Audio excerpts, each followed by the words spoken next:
बांग्लादेश में लगातार भड़की हिंसा के बीच इस वक्त भारत की तरफ से बहुत बड़े एक्शन को लेकर के खबर सामने आ चुकी है। आखिरकार जिस बात का इंतजार लगातार किया जा रहा था, जिस बात की लगातार मांग की जा रही थी कि भारत जल्द से जल्द बांग्लादेश में चल रहे इस पूरे घटनाक्रम पर जल्द ही कोई बड़ा एक्शन ले, और इस बात को लेकर के लगातार ये भी खबरें सामने आ रही थी कि जल्द ही भारत की तरफ से कोई बड़ा एक्शन लिया जाने वाला था। जिस तरह से लगातार पीएमओ की तरफ से लगातार बातचीत चल रही थी, लगातार हर एक मुद्दे पर नजर बना करके भारत की तरफ से रखी जा रही थी, लेकिन इसके बावजूद भारत लगातार अल्टीमेटम भी जारी कर रहा था। जब इस बात पर कोई बड़ी ध्यान नहीं दिया गया, अब जाकर के इस वक्त भारत की तरफ से ऐसा एक्शन शुरू हुआ है जिसमें सबसे बड़ी जीत अब भारत की दर्ज होती नजर आ रही है। जिस तरह से बांग्लादेश में हिंदुओं को निशाना बनाते हुए एक एक घटना को अंजाम दिया जा रहा है, इसके चलते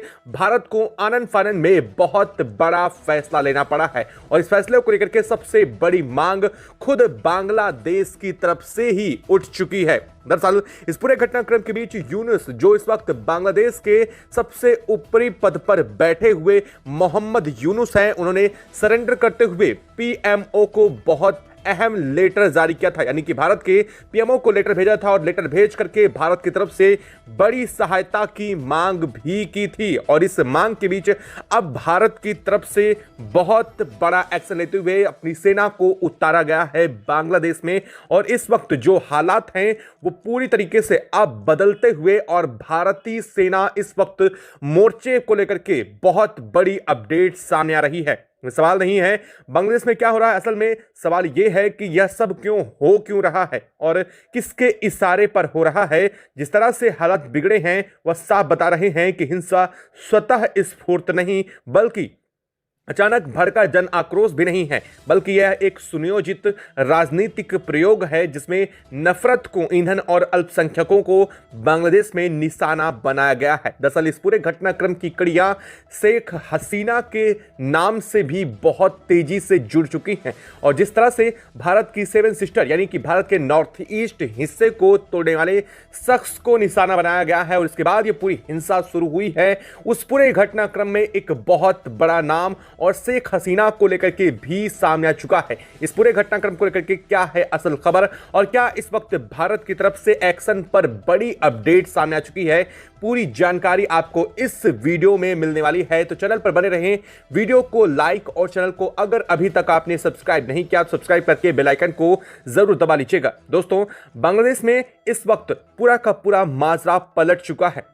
शेख हसीना के सत्ता से हटने के बाद बांग्लादेश में जो राजनीतिक खालीपन पैदा हुआ, उसे किसी ठोस नीति या स्थिर नेतृत्व से नहीं भरा जा सका। उसकी जगह भावनात्मक उत्सावे को चुनना यह सबसे बड़ी गलती बनी, और सत्ता की लड़ाई सड़क पर लाई गई। जब राजनीति सड़क पर उतरती है तो सबसे पहले कानून मरता है। उसका नतीजा इस वक्त बांग्लादेश की गलियों में साफ दिख रहा है। छात्र नेता उस्मान हादी की गोलीबारी के बाद जिस तरह से माहौल बनाया गया, वह अपने आप में कई सवाल खड़े करता है। जांच होने के बाद पहले ही यह नैरेटिव फैला दिया गया कि इसके पीछे भारत का हाथ है। दरअसल बिना किसी ठोस सबूत के, बिना किसी आधिकारिक पुष्टि के सोशल मीडिया और सड़कों पर यह प्रचार कर दिया गया कि हमलावर भारत भाग गए। यह वही मोड़ था जहां एक आपराधिक घटना को भारत विरोधी आंदोलन में बदल दिया गया। इसके बाद जो हुआ वह किसी स्क्रिप्ट लिखी हुई कम नहीं था। सोशल मीडिया पर फर्जी नक्शे, एडिटेड वीडियो, झूठे बयान वायरल किए गए। युवाओं को यह भड़काया गया कि देश की हर समस्या के पीछे भारत का हाथ है। बेरोजगारी, महंगाई, गिरती अर्थव्यवस्था, राजनीतिक अस्थिरता, इन सब सवालों को दबा दिया गया और गुस्से की दिशा सीमा के उस पार मोड़ दी गई। यही वजह है कि बांग्लादेश में आज भारत विरोध को राष्ट्रभक्ति का प्रमाण बनाने की कोशिश की जा रही है। जो जितना ज्यादा भारत के खिलाफ बोलेगा वह उतना बड़ा देशभक्त कहलाया जाएगा। यही पैटर्न पहले पाक में देखा गया था, और अब वही मॉडल इस वक्त ढाका में बन रहा है। फर्क सिर्फ इतना है कि इस बार भारत चुप है, और यह चुप्पी कट्टरपंथियों को सबसे ज्यादा हौसला दे रही है। इस पूरे घटनाक्रम में अब भारत भड़क चुका है। दरअसल इस पूरे खेल में सबसे खतरनाक बयान चिकन नेक कॉरिडोर को लेकर के सामने आए थे। सिलीगुड़ी कॉरिडोर को काटने की धमकियां सिर्फ बयानबाजी नहीं है, यह भारत के संप्रदायों को सीधी चुनौती दी जा रही थी। इतिहास गवाह है कि ऐसी बातें पहले नारों में आती हैं, फिर नीति में बदलती हैं और आखिरकार हिंसा में तब्दील हो जाती हैं। ढाका की सड़कों पर भारत विरोधी पोस्टर लहराए जा रहे हैं, भारत के नक्शे बिगाड़े जा रहे हैं। यह सब सिर्फ प्रतीक नहीं है, यह आने वाले टकराव की जमीन तैयार करने का सबसे अहम तरीका है। अगर इसे सिर्फ आंतरिक राजनीति का हिस्सा मानकर नजरअंदाज किया गया तो यह बहुत बड़ी भारत की भूल होने जा रही थी। भारत ने भी इस मौके को बदलते हुए मौके को हल्के में अब नहीं लिया। वीजा नियमों पर भारत ने शुरुआत से ही सख्ती दिखाई, लेकिन बांग्लादेश में इसे डर के रूप में पेश किया गया। यह प्रचार किया गया कि भारत घबरा गया। यह वही बिंदु है जहां भ्रम को सच बनाकर गलत फैसलों की जमीन तैयार की गई।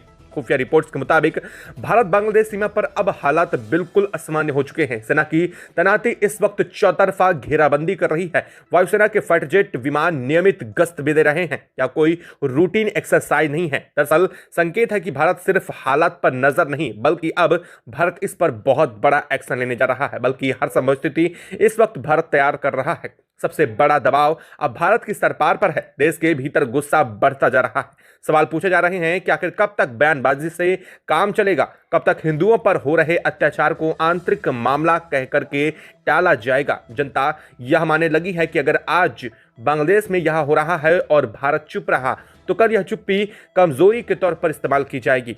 बांग्लादेश की मौजूदा राजनीति की सबसे बड़ी विफलता यह है कि वह अपने नागरिकों को सुरक्षा ही नहीं दे पाई, और जब कोई सरकार अपने नागरिकों को बचाने में नाकाम हो जाती है तो उसका असर सीमाओं से बाहर तक जाता है। यही वजह है कि यह मामला अब सिर्फ मानव अधिकार का नहीं रहा, बल्कि सीधा क्षेत्रीय सुरक्षा का मुद्दा बन चुका है। यह पूरा घटनाक्रम साफ कर देता है कि बांग्लादेश इस वक्त ऐसे खतरनाक मोड़ पर खड़ा है। एक तरफ आंतरिक अराजकता की स्थिति बनी हुई है तो दूसरी तरफ भारत विरोधी उकसावे की राजनीति चल रही है, और इन दोनों के बीच पिस रहा है आम नागरिक, अल्पसंख्यक समुदाय समूह। सवाल अब ये नहीं है कि हालातों में क्या बदलाव आने वाला है, अब हालात साफ ये है कि भारत इस पूरे हालात को किस तरह से कंट्रोल करने जा रहा है। क्योंकि अब भारत ने असल में यहाँ पर पूरी स्थिति अपनी साफ करते हुए मामले को सीधे पलटते हुए पूरा मामला उजागर करने का काम किया है। भारत की सेना अब यहां पर उतरने के साथ ही असल में स्थितियां बिल्कुल उलट होने जा रही हैं। इस वक्त ताजा मामला जो हिंदू नागरिक की हत्या से शुरू हुआ था, अब वह मामला बढ़ता हुआ समुदाय की तरफ बढ़ता जा रहा है। यह घटना किसी सुनसान इलाके में नहीं हुई थी, या किसी रात के अंधेरे में नहीं हुई, या खुले आम हुई थी। भीड़ मौजूद थी, कैमरे चौतरफा लगे हुए थे, लेकिन प्रशासन गायब था। पीड़ित की गलती सिर्फ इतनी थी कि वह हिंदू था। ना कोई एफआईआर, ना कोई ट्रायल, ना कोई कानून। भीड़ ने खुद को जज बनाया और खुद को जल्लाद बनाया, और सरेआम इंसान को आग के हवाले कर दिया गया। ये कहां का न्याय है? यहाँ अकेली घटना नहीं है।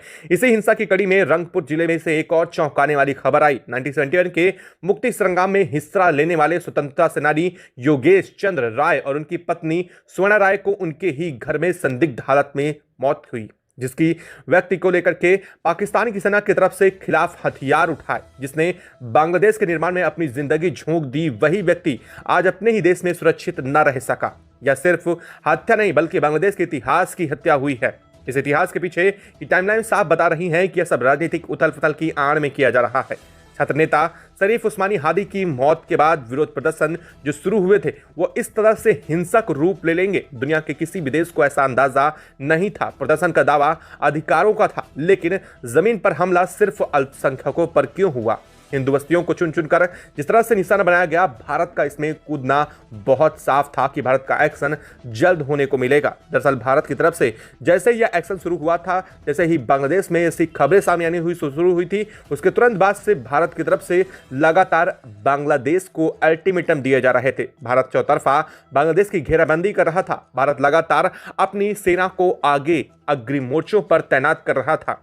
पूरे के पूरे दफ्तरों में जिस तरह से तोड़फोड़ हुई, मीडिया संस्थानों को आग के हवाले किया गया ताकि सच्चाई बाहर ना आ सके। जब मीडिया चुप करा दिया गया, उसके बाद हिंसा ने और उग्र रूप लिया। कई रिपोर्ट में तो मुताबिक हमले में आड़ में अल्पसंख्यकों को सुनियोजित तरीके से हमले किए गए। Bangladesh Hindu Buddhist Christian unity council की रिपोर्ट इस पूरी हिंसा की गंभीरता को पूरी तरीके से साफ करती है, जो आपके पैरों तले से जमीन खिसका देगी। अगस्त 2025 से लेकर के 24 से लेकर के 25 के बीच में सिर्फ 1.5 साल के भीतर 2400 से ज्यादा हिंसा के मामले दर्ज किए गए और यह हिंदू, बुद्धिस्ट, क्रिश्चियंस पर किए गए, यानी कि इसमें हत्याएं, लीचिंग, अपहरण और धार्मिक स्थानों पर हमले, ये सभी आंकड़े जैसे ही साफ होते हैं दुनिया के कान खड़े हो जाते हैं। ये आंकड़े साफ साबित कर रहे हैं कि यह कोई आकस्मिक हिंसा नहीं बल्कि एक योजनाबद्ध अभियान था। ढाका के पास पूर्वांचल इलाके में स्थित एक प्राचीन दुर्गा मंदिर को प्रशासन ने बुलडोजर तक से ढहा दिया। आखिरकार ये कौन सा न्याय था? इसे अवैध कब्जा बताकर तोड़ा गया, जबकि स्थानीय लोगों का कहना था कि मंदिर कई दशकों पुराना है, आज से नहीं। मंदिर तोड़े जाने वाले वक्त महिलाएं, बुजुर्ग और बच्चे अधिकारियों के सामने रोते, गिड़गिड़ाते, लेकिन किसी ने उनकी एक नहीं सुनी। भारत सरकार के इस कार्रवाई पर कड़ा ऐतराज भी भारत ने जताया था, लेकिन इसके बावजूद भारत की लगातार कड़ी चेतावनी को भी नजरअंदाज उस वक्त किया गया और इस साफ कहा गया कि कानूनी कार्रवाई नहीं बल्कि धार्मिक दबाव में लिया गया बड़ा फैसला था। सितंबर 2025 में जमालपुर के सारिसा बाड़ी उपजिला क्षेत्र में स्थित एक मंदिर में घुसकर 7 मूर्तियों को तोड़ा गया। इस मामले में एक आरोपी की गिरफ्तारी जरूर हुई, लेकिन स्थानीय हिंदू समुदाय का यह कहना है कि डर अब भी लोगों का बना हुआ है। आज मूर्तियां टूटी हैं, कल घर टूटेंगे और यही हुआ। अंत में आकर के जो सबने देखा वो साफ बता रहा है कि हो क्या रहा है। क्या हिंसा सिर्फ हिंदुओं तक सीमित नहीं रही? ढाका में चर्चों पर क्रूड बम से हमले हुए, बौद्ध मंदिरों में तोड़फोड़ की घटनाएं सामने आई। इसका मतलब साफ है कि कट्टरपंथियों का निशाना हर वह व्यक्ति है जो उसकी विचारधारा से अलग है, यानी कि मुस्लिम नहीं है। बांग्लादेश में एक ऐसा माहौल बनाया जा रहा है जहां बहुसंख्यक के अलावा किसी के लिए भी सुरक्षित जगह नहीं बची है। रंगपुर के आसपास के इलाकों में भीड़ ने गरीब हिंदू वस्तुओं पर धावा बोला, दर्जनों घर तोड़े, कई घरों को आग के हवाले किया, लोग बच्चों को गोद में उठाकर भागते नजर आए। भारत ने इस पर भी गहरी चिंता और यूएन तक में बात रखी, लेकिन ना तो इस पर यूएन ने कोई सांस ली और ना ही बांग्लादेश के अंदर हालात सुधरने का नाम लिए, क्योंकि असल में यह सब कुछ और जहां जो यूनुस बैठे थे वो ट्रंप के प्रशंसक के रूप में बैठे थे। प्रशासन मूक दर्शक बना रहा, पूरी दुनिया इस पर कभी ध्यान दी ही नहीं। यह सब किसी युद्ध जैसे क्षेत्र जैसा दृश्य था। फर्क सिर्फ इतना था कि यहां दुश्मन बाहर का नहीं भीतर का था।